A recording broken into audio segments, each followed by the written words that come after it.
You're listening to Talking to Teens, where we speak with leading experts from a variety of disciplines about the art and science of parenting teenagers. I'm your host, Andy Earle.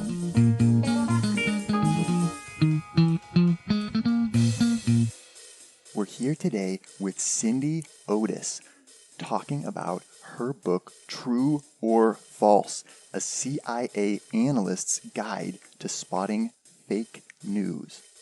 Cindy spent her career working for the CIA. She was a military analyst, an intelligence briefer to the White House, and a branch chief. She's also won the Army Civilian Service Medal and the CIA's Donald Cryer Award. And she now works in cybersecurity, speaking and writing about political and national security issues for various media outlets.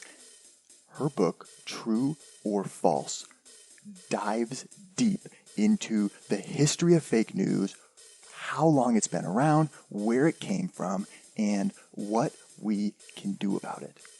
Really excited to speak with Cindy today about social media, politics, and influencers, and how to train your teenager to be a better consumer of information. Cindy, thank you so much for coming on the show today. Can you talk a little bit about where did this come from? What inspired you to write this book about fake news? Sure. So I am a former CIA officer. And when I left the agency in the middle of 2017, it was a pretty interesting time for our country. It was just a couple of months after the public had started to grapple with the fact that Russia had interfered in our presidential election. And people had questions. I mean, naturally, they had questions about, what was Russia doing? What was their aim? What were they, attempting to do? How much did they influence the election? Does Russia always do this? Are there other countries that do this? How does this all work when a foreign country uses things like false information to influence and manipulate foreign events? So I had sort of started to do a little bit of writing publicly to explain, some of these things. And I just kept getting questions from people who just simply wanted to know, how could they sort out the true from the false in their social media feeds and online. And it became clear to me that, the skills that I had learned and used as a CIA analyst were really relevant to people just trying to make sense of their news feeds. So I started putting together all of those answers that, people were looking for into a book, and there it is.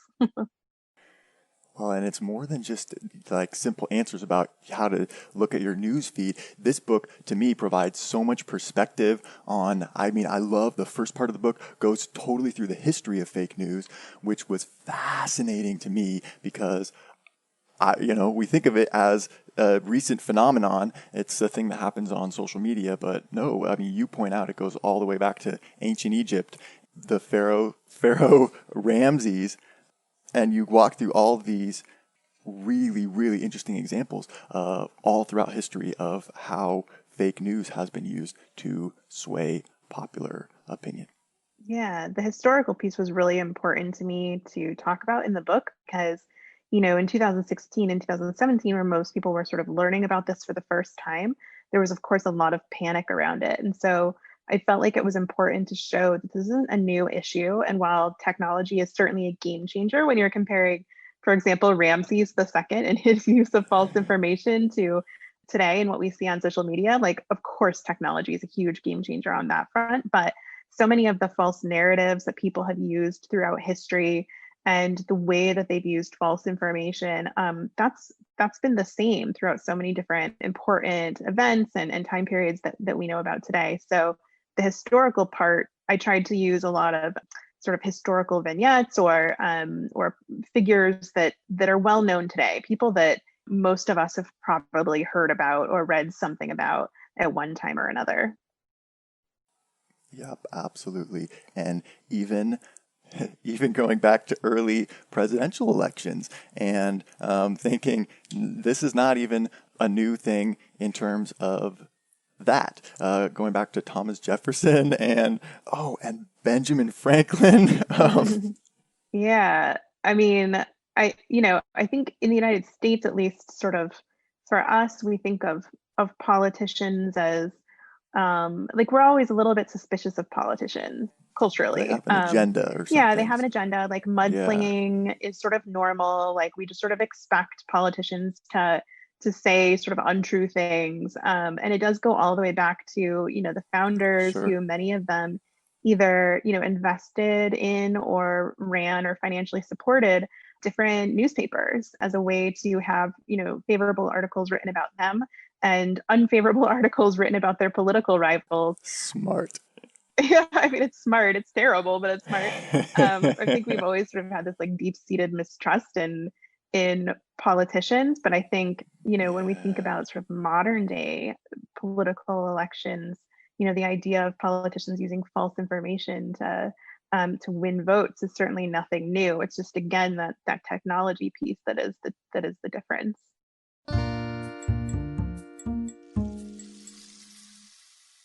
I love this phrase that you have in here. I don't know how to say it, but there's actually a word that the Nazis used to talk about foreign newspapers or reporters that were saying something that was critical of the Nazis, and it translates to lying press.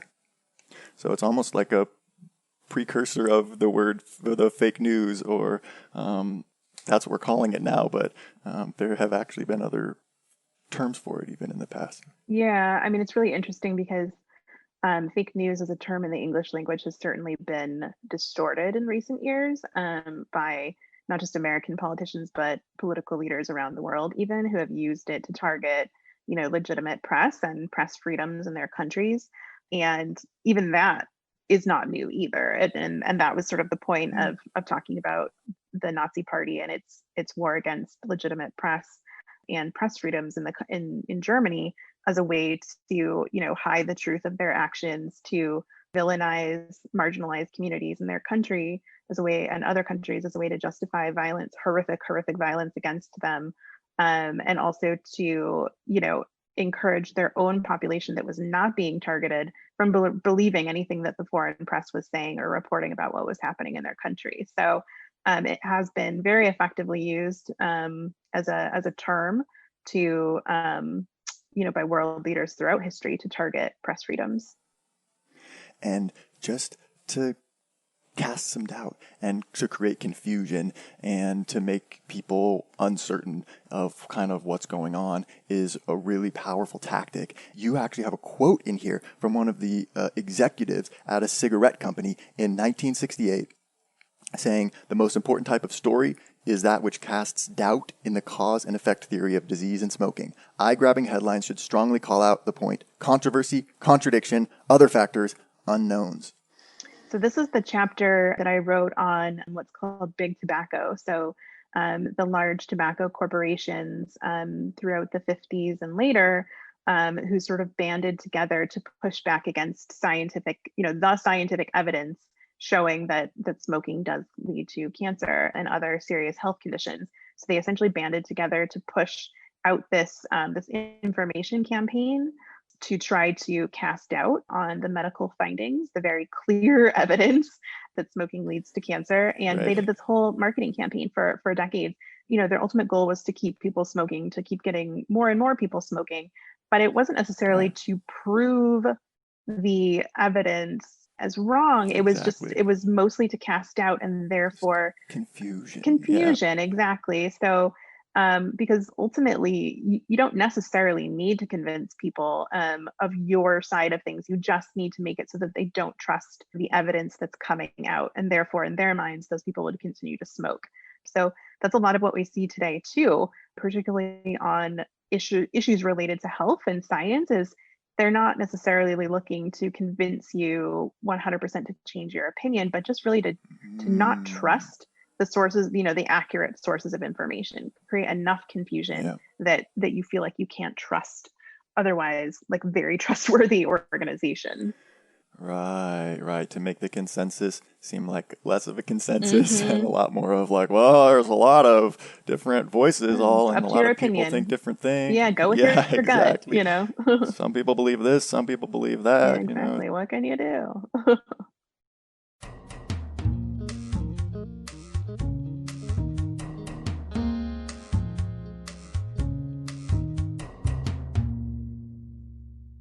Yeah, this is interesting. You talk about a study, a 2018 MIT study about the biggest news stories in English that were shared on Twitter between 2006 and 2017. And these researchers look at 126,000 stories shared by millions of users, and they found that fake news and rumors overwhelmingly reached more people and spread 6 times faster than true stories. Fake political news, more than any other category of false information on social media, reached more people faster and went deeper into their personal networks. Mhm. Yeah. So wow, that's what the truth is up against. The fake stuff seems way more viral. Yeah, I mean, and that's for a couple of key reasons that I think are really important to talk about, which is false Yeah, information really thrives in environments of chaos, of high emotional tension, of political division, and that sort of thing. Because, I think we're all feeling it right now. I think as a society, we're feeling very stressed. We've been living in a global pandemic, which is certainly something my generation has never experienced and the younger generations have never experienced. We have serious political division. We've had national unrest over police violence. It's just an incredibly tense time. And that is like the perfect scenario for people looking to spread false information because we're just all very emotional. And when we're feeling emotional about content, we're less likely to think critically about it. We're more likely to trust our opinions, our guts, and that sort of emotional reaction. So if you see some very politically divisive content, that confirms your sort of pre-existing views of a situation or you feel very very strongly about that piece of political content, you're more likely to share it than you are to be like, okay, let me click on this link, let me follow it, let me see where this article leads, let me investigate an article, yep. who's posting it, where is it coming from, is this a corporation, is this a politician, is it a news website, can I trust them, do they have things that I can verify, research that I can do, that sort of thing. We're just more likely to share it. And I think like I don't know about what your experience is like on social media, but I spend a lot of time on Twitter, which I probably need to cut back. But I always find that my little sort of like pithy, I don't know, humorous or just sort of like sarcastic, like those kinds of tweets, like those are the ones that I get tons of likes on, tons of retweets on. It's not the like Mm, 25 tweet thread that I do on like the nuance and historical context of this particular topic, right? right. Like Snappy soundbite. yeah. I mean when I do Yeah. those I always get retweets that are like, well, this was very long, but it's worth it. I promise. Like you can read to the end. But like Yep. I get way more engagement from tweets that are, sort of like Cindy's hot take of the day rather than like Cindy's well thought out, researched, analyzed, thorough 25-point thread, you know? Yeah. So that's really the issue. Right. We don't necessarily want to go wade through all of it. We want to kind of just trust that you're the expert. And Yeah, it does make me very nervous when people respond like, oh, I just like I always trust whatever you say. I'm like, no, please no, don't. that's exactly the point. Don't do I know. that.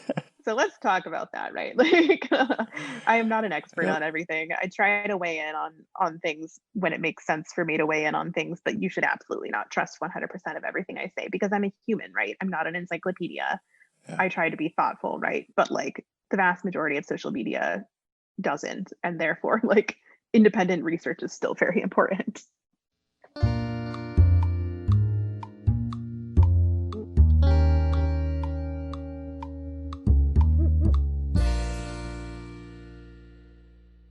Yeah, you have a study in here actually confirming what you were just talking about. They gave people different statements and had people classify whether they were fact or opinion. And regardless of what political party participants belonged to, they were more likely to say a statement was a fact when it appealed to their political beliefs, more likely to classify it as an opinion when it was something they disagreed with. Yeah, I mean, uh, I haven't done as much research into sort of how this varies across different countries in the world, but as Americans, we Mm. sure are very confident in ourselves. Yep. We tend to trust our gut, as we've sort of talked about a couple of times now. We, because of our own biases, things like cognitive dissonance, and that sort of thing, like we are always interested in finding information that confirms what we already believe. And we make our beliefs around very little evidence. We tend to make snap judgments. And as a result, like all of that plays into how we see what is fact versus what is opinion. And I think that study is a really great example of it's based on political issues, primarily things like, stance on minimum wage and things like that.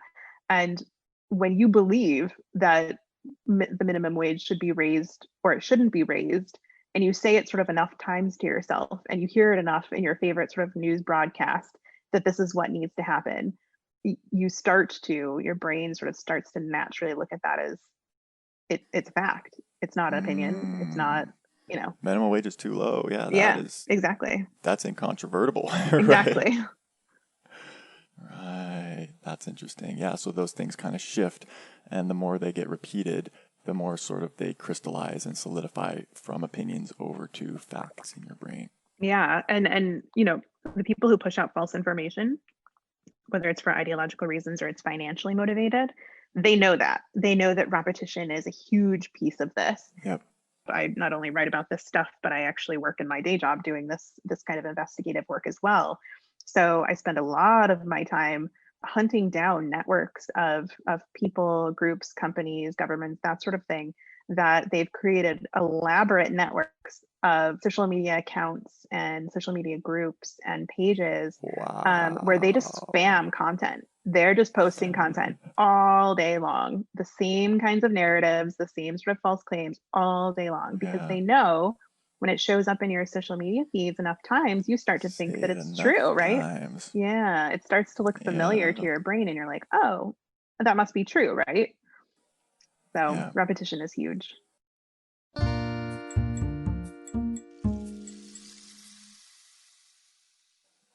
You point out, actually, yeah, there's a meme, the famous meme after Melania Trump's speech that she gave, and everyone was saying, oh, hey, you copied this from Michelle Obama, and it totally went viral, huge thing, and then actually is made up. She didn't actually even say that. But you had a nice point. I thought that, well, it was really well accepted by people because it's something that they had heard before. She'd been accused of that before from something totally different. So that then just is maybe in the back of your mind or something. And so then when you hear this story that, oh yeah, she copied just word for word. Look at it's right there on the meme. She Yeah. copied exactly what. But you don't go and actually try and watch the whole speech and find wherever it is in the speech she said that and confirm. You just yeah. And I've heard something about that before too. She did that before too. Retweet, like Yeah. share, get a load of this, people. Yeah, exactly. And so much of the campaigns that people wage to spread false information are also built, besides sort of the emotional piece of it, the repetition piece of it, they're also built around leading with sort of a kernel of truth. So there was a kernel of truth Yeah. in this story, and that there was a previous instance in which some language had been very, very similar in speeches. And so the next time that it was claimed that it had happened, people accepted it, right? Because there had been this kernel of truth in it previously. And our brains just aren't very good. And we usually don't, because at this, with the speed of which information travels and the amount of content that we're seeing every day, like we just don't take the time, frankly, to sort out these We don't different have instances. time. We don't have How time, long would it most of take to us. go watch their speeches? And as you pointed out, actually, it was impossible to even find when the meme was first posted. Melania's speech wasn't even available. If you wanted to Hmm. go and fact check this and look and try and find where she said this quote and copied Michelle Obama's speech, you wouldn't even be able to because the White House hadn't even made her the tape from her speech available yet. So good Yeah. luck trying to verify. Yeah. Yeah, exactly. And that's sort of another point that I raised throughout the book. That's a good example. I also talk about it in a chapter that I have on Marie Antoinette, in which, Yeah. sort of having what we call sort of an information vacuum plays a key role in false information spreading. So, like when there is an absence of information out there then swoops in the purveyor of false information to say, well, here's what's happening, or here's the information. And because there's no other information to compare it to, you go with the false story, right? So with Marie Antoinette, Mm. royal court in France, right? In the lead up to the French Revolution, it wasn't any of the business of its citizenry to, hear about what was going on in the royal court. So they didn't share anything, Right. or they shared very Closed little. doors. And Yeah. so, Not yeah, your so business. exactly, like Right. we are anointed by God, like be on your way, was sort of the belief. Right. And so there Sure. was a lot of room for individuals looking to spread false stories about Marie Antoinette and the rest of the court to make things up, because what else did people have to believe or to consult, right? And so, as you point out, I mean, I thought this was so interesting. This is making these pamphlets where they would take just basically one giant sheet of paper and print so that then it could be folded up into, 16 pages or something like that, and be just easily duplicated. You make thousands of them, fold them up, and just start passing them out. And even though a lot of people at the time couldn't even read, putting these things all around and out there, I guess, were enough people that could read that, it made you curious what they said, and you asked somebody to help you figure it out, or, Yeah, I mean, literacy rates were certainly growing at the time, but a lot still traveled via word of mouth as well, which sort of creates another opportunity for distortion. I always sort of talk about like the telephone game, and I think I need a chapter with the telephone game. It's something I played as a kid. You start with a particular message, and absolutely every single time, by the time you get to the end of the line, the last person has heard something very different from the first person. And that's certainly, yes, not even in the same ballpark. usually not at all. And so, certainly back in older generations when things were traveling via word of mouth, this was a huge risk. But social media also acts like this in a lot of ways too, because another thing I talk about is that the vast majority of Americans don't click on articles; they just read the headlines and share. And It has so you get a lot of 56% or something. There was yeah. an actual study on There that. was a study on it. It's horrifying. I can't believe that. Yeah, so more than half of the stuff you see in your news feed, whoever posted that, they didn't even read it. They just said, "Oh yeah, it looks good." Yeah, and a headline is a very, very short summary of the sort of key thing that the article is trying to convey, but usually an article, of course, has Right. much more nuance. And so, the vast majority of Americans just read the headline and then share. And then you add to it, like, everybody's got to have a hot take, right? So, like, I read the headline, let's say, I have a hot take on this issue just strictly based off of the headline. Then somebody retweets me and they have a hot take on my hot take, which wasn't even based on the article because I didn't read the article, right? Hypothetically, again, of course I read the articles, Oh but yeah, right. of course. But that's how you get very, very garbled messages on social media that Yeah, take right. off and go And they viral that get are false. snowball and just blow Yes. out of proportion so quickly.